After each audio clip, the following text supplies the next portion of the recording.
Hello everyone and welcome back to Let's Play Rayman Glowbox Origins? Yeah, okay. Last time we wrapped things up in the Jibberish jungle pretty much, but we still have some unfinished business there. Before we go there though, let's pay a visit to the Snoring tree, because we haven't been here since the start of the game. First of all, let's pick Rayman and see what Bubble Dreamer has to say about us.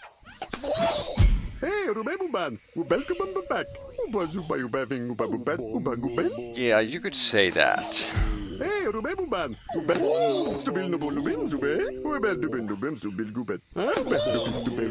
The funny bone? Right. Let's switch over to Glowbox and see what he has to say about him. Bubble Dreamer actually says stuff about each character, but this time I'm just gonna show off these two. We're gonna have to see if I'll show the rest of them off later.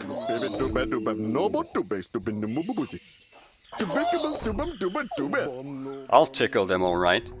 Tickle them with my fist. Over to the right here we have more bubbles for characters we haven't unlocked yet. So as you can see, we've barely even scratched the surface of this game. So nothing else to do here at the moment. We'll simply travel back to the Jibberish jungle and finish our business here, once and for all. Okay, the teensy there is definitely taunting us. And I think I've teased you for long enough about these tricky treasure maps, so why don't we finally check out what they're all about.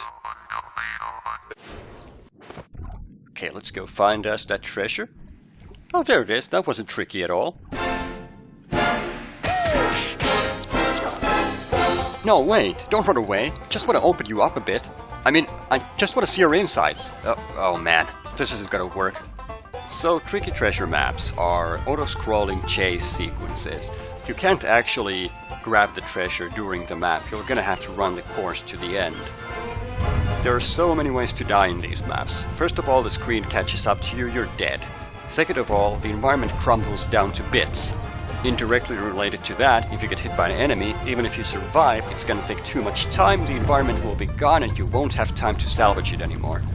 But as usual, your first encounter with it is easy. It's already over, so we're just gonna give that treasure a nice slap. And that gives us our first skull tooth. And Glowbox loves them skull teeth, don't you, Glowbox? So we've started our collection of those. Only 9 more to go.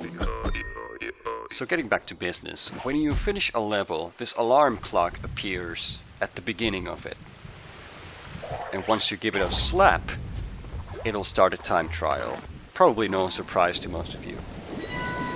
First of all, these geysers, or geysers, however you pronounce it, are annoying as hell. They just won't let you pass them.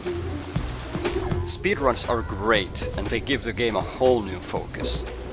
Obviously, you won't be concentrating on any power-ups, aside from maybe hearts. Of course, if you're going for a top time, you generally want to avoid getting hit altogether. But if you want a carefree run through the course, then it's worth picking them up, whereas lumps and any other pickups you just leave behind every time. Speedruns occasionally make me come back to this game, try to top my former times. It shows a great dedication towards level design, that aside from dawdling around trying to find secrets, you can also breeze through them really fast. There are 2 different prizes you can get for speedruns. First of all, there's the last elect tooth for a grid, and secondly, if you're fast enough you can get a gold cup. My primary concern is getting the gold cup. If the run looks at least somewhat impressive and I manage to get it, I'm probably gonna keep that in. Later on I might post some videos of some actually good speedruns, but I'm not looking to spend weeks to get a perfect run for each level on my first go. Because the levels are kind of fast this way, there isn't a whole lot of time to explain what's going on during the runs, so I'm gonna spread my advice throughout the different time trial videos. So speedrunning techniques. For one, bouncy platforms. Like that one will allow you to skip segments entirely if you ground stomp them. So you want to keep an eye out for those. Occasionally, however, it doesn't work in your favor. We're going to see an example of that later on. Swingmen will sometimes stall your progress, so if you can avoid them, it's probably in your best interest. Over here, for instance, I punch in midair to get a bit more distance in the air.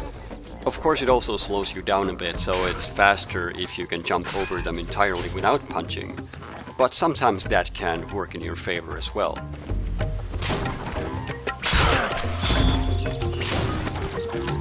You probably picked it up by now, but I use the dash attack a lot.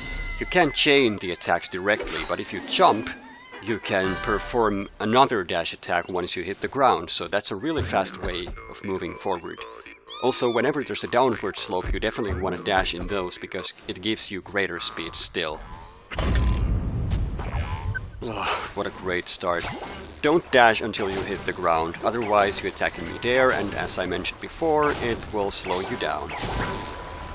Because it's faster than free-falling, ground stomps are really good in clearing out vertical drops, as opposed to horizontal drops, whatever those are. Using the trampoline platforms here actually slows you down. It's better to jump over them, but I forgot it on this run, so I apologize. Regarding different characters, I'm using Glowbox just for the heck of it right now.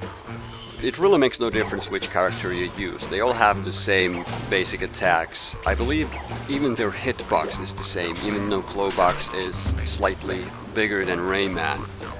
I really haven't noticed any huge difference in getting hit.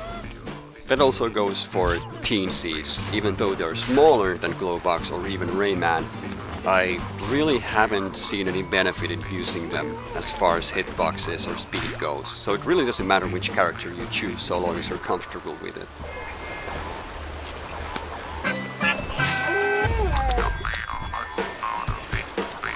Oh right, the water slide part. This one actually doesn't go a lot faster than on my normal playthrough, but I actually got the lump that I forgot last time, even as I was speed running through it. It wasn't a priority anyway.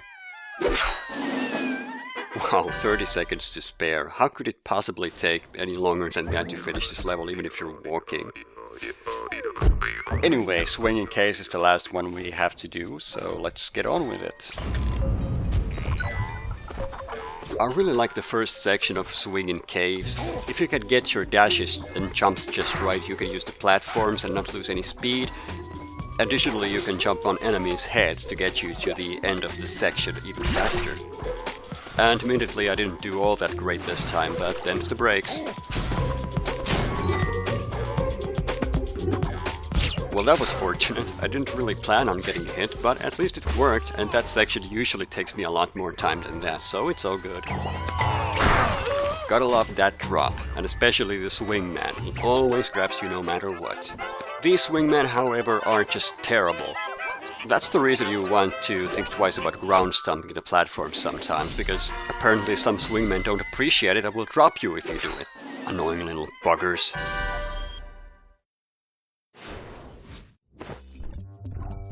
Final transition screen for this world. Take a good look, because we won't be coming back here in this Let's Play. And there's our final lectune for Jibberish Jungle. The first level of the world doesn't have a speedrun, neither do the bridge levels or the flying levels, which makes sense. So that's it. This is where we bid farewell to the Jibberish Jungle. Next time we're gonna travel to the Desert of Didgeridoos and see what that's all about. So I hope to see you there.